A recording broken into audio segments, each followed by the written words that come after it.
Good morning. In today's video, I will discuss the Shanghai Cooperation Organization or the SCO Heads of Government Summit that is underway in Pakistan in the global geopolitical context, because that will help understand better the summit itself, the future of India-Pakistan relations and the opportunities available to Pakistan because of this summit. Why global geopolitics? Because the world has changed. The world has changed dramatically since 2001 when the SCO was initially formed. Its mandate was very limited to security issues. It was about security, terrorism, counter-terrorism.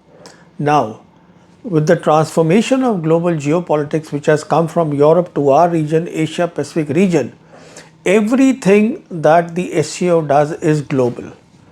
We cannot call SCO any longer a regional forum, which it was when the world was unipolar. In today's world, which is multipolar, it has a global agenda and a global forum. So this is the first thing that has to be kept in mind. Now, what the summit that is going on in Pakistan is the second highest summit of the SCO.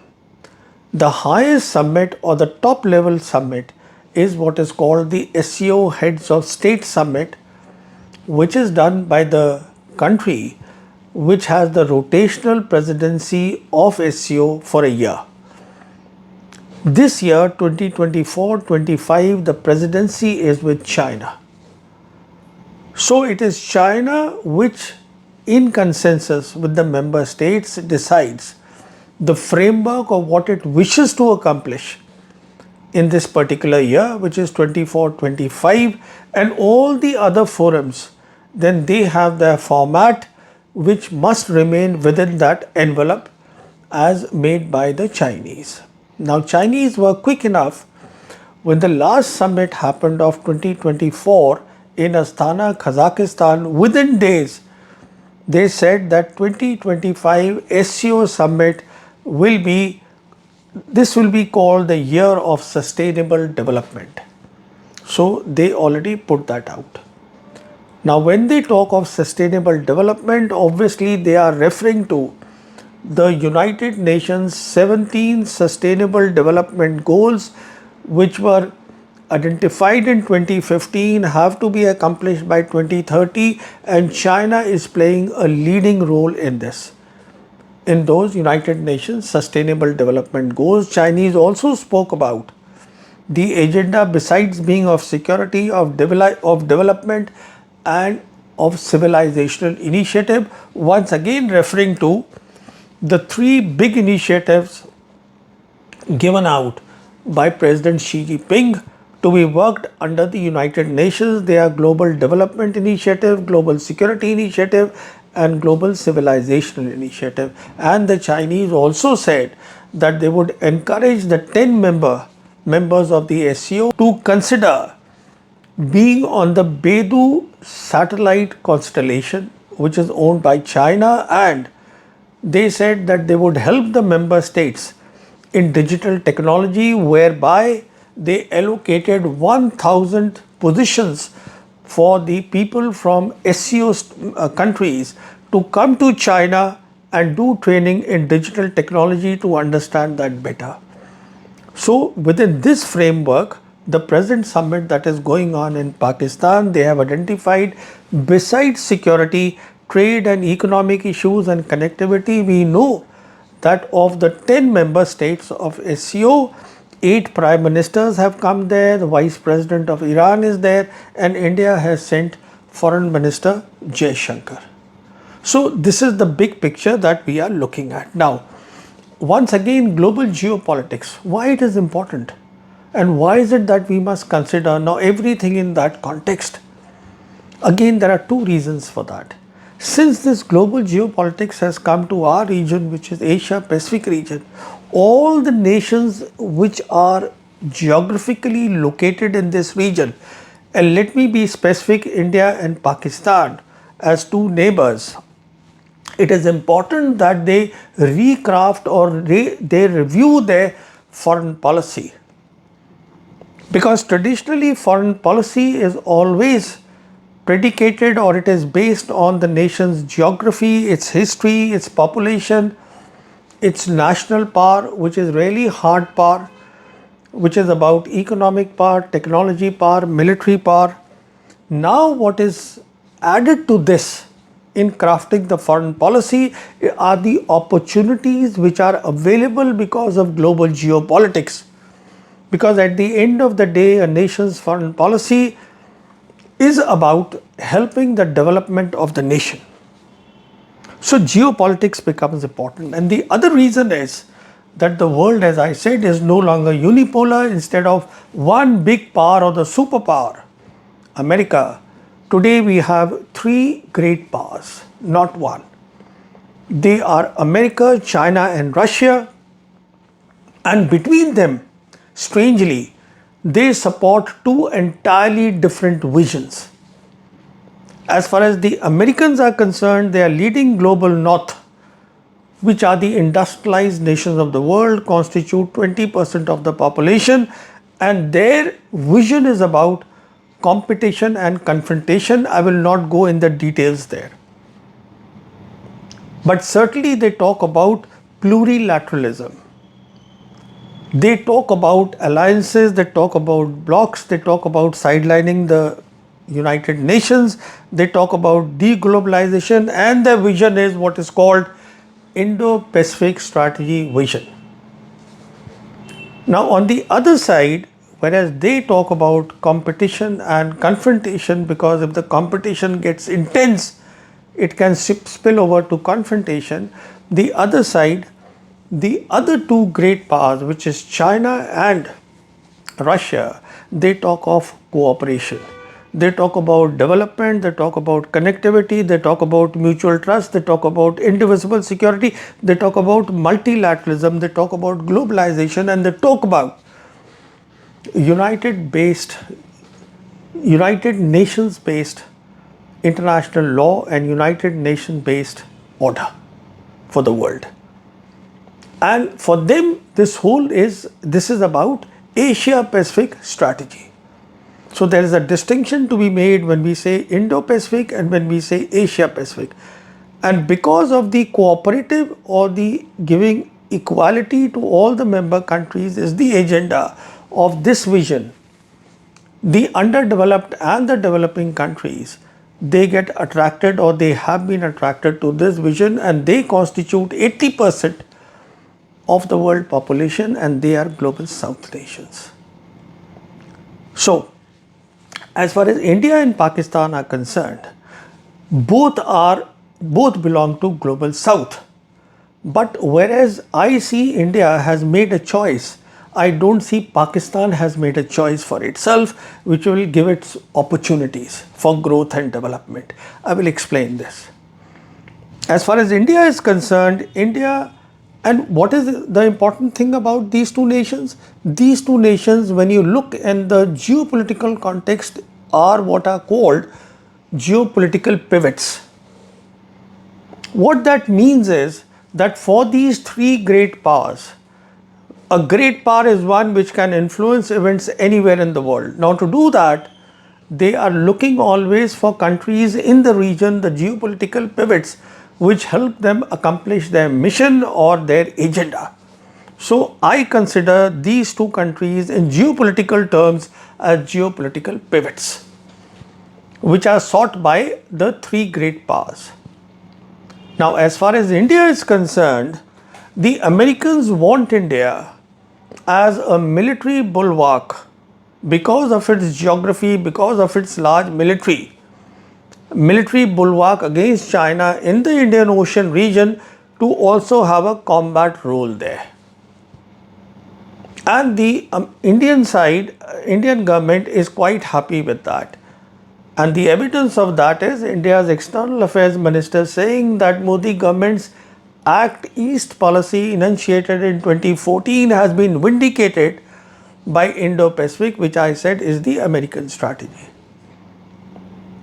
But the other two powers, great powers, which is China and Russia, they are also keen to have India where it belongs, which is global south. And the reason for that is, if India, with its population and so many other attributes, if it comes and strengthens the institutions of global south, which are global institutes like SCO and BRICS, then the global stability will come faster in the world. And if India was to do that, because when we talk of global stability, what are we talking about? We are basically talking about, as I understand, stability in the disruptive technologies which are having a huge influence on global geopolitics. And there are three big technologies today, which is artificial intelligence, quantum technologies and biotechnologies, which are really technology of technologies, because they'll have a lot of waves. And once whichever side is able to set the standards for these technologies and their applications in the larger part of the world, and I think this is the time when the stability will come. For example, it is quite likely that, let's say by 2030, global south, which is 80% of the world population, if they accept the Chinese technology, and they accept that means China is able to set the standards, so we will see that a lot of this tech war that is going on, that will calm down. But that is another subject. Now, as far as Pakistan is concerned, what I see in the case of Pakistan is, Pakistan today, unlike India, India has chosen America a great power, and as far as its relations with the other two great powers are concerned, if it continues the way it is going, where India sees itself in competition with China, it may not perhaps last very long. I see that Pakistan is quite undecided of the great opportunity that has already come to its doorstep. The opportunity of both Russia and China, they understanding the importance of Pakistan being a geopolitical pivot, that it can provide connectivity because of its geography and so many other attributes. Now, connectivity where all? Connectivity even in South Asia. Now, when I say South Asia, because what has happened in South Asia is that SAARC was dead and buried in 2016 by India. I hear a lot of talk on the Pakistani channels talking about reviving SAARC. SAARC will not be revived, it's gone. It has to be replaced by something entirely different, because SAARC belonged, as I said, to the unipolar world. The world has changed. But there has been a big void here. And why can't that void be filled by Pakistan and China? Because after all, Pakistan is on board the Chinese CPEC, and all the countries today in South Asia except India and Bhutan, they are on board Belt and Road Initiative.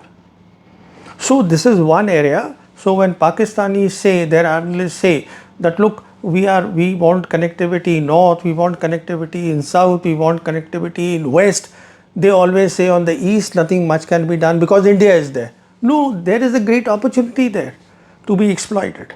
So I'm just making a suggestion based on global geopolitics as the situation stands today. So they have connectivity in South Asia, then Central Asian republics, then West Asia. West Asia, they can play a very big role, for the simple reason that today the relations between Iran and Pakistan, they have warmed up. Now, if something unprecedented or exceptional can happen, like Iran and Saudi Arabia shaking hands in Beijing, there is no reason why Iran and Pakistan, a Shia nation and a Sunni nation, can't come together for development and prosperity of their people. In fact, Iran has already offered Pakistan that Chabahar port can be taken to the Pakistani side for connectivity, trade and development. So there is an opportunity there as well. Then another opportunity is there in East Africa. Now, in fact, this whole area, when we talk about Western Indian Ocean region, this has become a very important region which needs stability, which needs peace. And this is precisely where the Pakistan and the Chinese can do a lot for stability. After all, it is here that we have the Gwadar port, and it is here in this Western Indian Ocean region that Djibouti is there in the Horn of Africa. Djibouti, we know, is a major military base of the plan PLA Navy. Of course, they want to call it a major logistic base, so be it.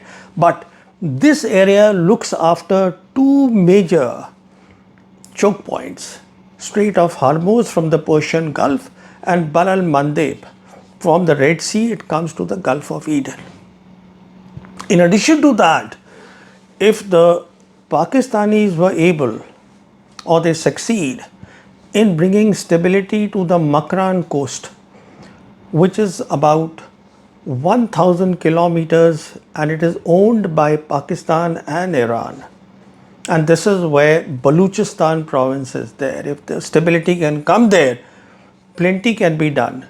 Because after all, Gwadar is there. Gwadar is a deep sea port, and it is at Gwadar that a new international airport has been inaugurated now yesterday by the Chinese Prime Minister and the Prime Minister of Pakistan. The problem here is they have minerals, they have plenty of things, but it is a restive province. It is getting difficult for Pakistan, as we have seen over the decades, to bring peace and calm here. Many experts say many things. It is for the best is for the Pakistan government to decide what they want to do, but perhaps what the experts say, that decentralization, giving more powers to the province, may just be the way out. So when you look at the bigger picture, even this possibility exists. Now, when we talk of all these things where Pakistan can play a big role and can have development and prosperity for its people, then this is where the two bilaterals, the two big bilaterals which are going on, which happened yesterday in Islamabad, they fit in. The first bilateral is between China and Pakistan. The report says something like 200-member Chinese team headed by the Prime Minister. They are there in the bilateral. They came early before the summit. They are there for full 5 days. And what are they discussing? I mean, this is no secret. There are two big issues. One is security and the other is economic development. Which is why, as far as security is concerned, in all the bilaterals, we see the visuals of Pakistan Army Chief General Asim Munir sitting there. Security is a big thing for China. Security of their infrastructure, of their people, of their interest. I don't have to dwell on this any further. And the second is economic development. And this is where this inauguration of this international airport is there, and the two sides agreed to upgrade the CPEC, upgrade it to digital connectivity. Now that's a big thing. We saw visual of lot of MOUs being signed, but how many of these will actually translate through the working group into joint ventures, into doable things, is something that the Pakistan government surely will look into, but the possibilities exist. Now, a new thing that has come up as a great opportunity for Pakistan are the Russians, which is why there is a big delegation, 76-member delegation headed by the Prime Minister of Russia, which again had the second bilateral with Pakistan side on the sidelines of the SCO summit there. And there are two big reasons why the relations between Russia and Pakistan, they will keep warming up. Much depends on Pakistan, how much fast it can move to get results out of it. There are two big reasons. One is because of the Ukraine war. President Putin is very clear that relations with the West are sort of frozen. They cannot be normalized for at least 8 to 10 years. So his entire foreign policy now has shifted to the Asia Pacific region. And this is where the Belt and Road Initiative and the Eurasian Economic Union, which now translates into Greater Eurasia, these two visions of the two presidents of Russia and China, they have got aligned. So this is one reason the Russians are looking this side. And the second is that the great sensitivities that the Russian side had to keep in mind of India because of the trade relations and the arms relations, the defense ties that Russia had with India, they do not exist in the present day world for the simple reason, as I said, that India has chosen to be as part of the Indo-Pacific. So those constraints which were there on Russia, they have dissolved, they don't exist. Which is why before this summit even happened and the discussions happened, the bilateral discussions, the important thing is the visit of the Russian Deputy Prime Minister on September 18 with a delegation to Pakistan, where he, at the press meet, he clearly said that Russia is interested in bringing the Belt and Road Initiative. We know CPEC is a very important part of that Belt and Road Initiative. He said we want to connect BRI with the International North-South Trade Corridor. And they have offered a lot of energy. When I say energy, the Russian side is even talking about nuclear reactors, civil nuclear reactors for Pakistan, and they are talking of gas pipelines, they are talking of crude pipelines. I mean, of course, the Pakistan side will have to see how many refineries they have and what all they need to create. The bottom line is that at present, the trade between Russia and Pakistan is minuscule. Its annual trade is $1 billion. This can go up and this should go up. So there is a great opportunity for Pakistan here as well. And today we find at the summit there was a huge delegation. Now coming to a lot of talk going on about Pakistan applied at the BRICS. We know the BRICS summit is next week in Russia. Now you see, BRICS works by consensus, we all know. And obviously the Indian side will object to that. But it honestly does not matter because Pakistan, as I said, is supported by two great powers. So Pakistan in any case is in the big game, in the game of Asia Pacific. The only problem here is that I hear a lot of senior commentators of Pakistan still being very unclear, I dare say, about where exactly they belong. They hesitate to say that we are part of Asia Pacific. I do not want to name, but a former foreign minister of Pakistan, I heard her at one of the channels where she says that, you know, we are looking at Indo-Pacific strategy. Well, that's an entirely different vision. And she also mentioned that because of this war, the trade war, the tech war that is going on between America and China, a lot of pressure is coming on Pakistan because of close ties with China. And then the Pakistan side has to say that we are on our own side. So there's a lot of hesitancy, which is understandable because a lot of remittances are coming into Pakistan from the Western institutions and places. But this is something that Pakistan side needs to decide because the opportunity exists. Now coming to my last point, which is Indo relations between India and Pakistan, I do not see any future at all. Now I'm making this video ahead of the final communique of the SCO, so I do not know what India's Foreign Minister Jaishankar would be talking or has spoken at the summit. But what is very clear is that the two countries are in entirely different visions. India has decided the vision, and as long as it is there and then there are political compulsions of the Modi government, I do not see any meeting ground, because after all, the key issue that Pakistan wants to talk about is Kashmir resolution. Now, Pakistan has made it very clear that it wants to talk about Kashmir as one of the issues. It wants to focus on development. But as far as the Indian side is concerned, it is not even willing to consider Kashmir resolution at all as any issue with Pakistan, because the stated agenda is very clear that only thing we can talk with Pakistan on Kashmir is how to get back Pakistan occupied Kashmir and the end of this proxy war from Pakistan. So there's really no meeting point on this. So I hope I have been able to put certain things in the geopolitical context, because this is where everything needs to be assessed today. All the things that used to happen earlier really do not exist today, so they need to be abandoned. Thank you.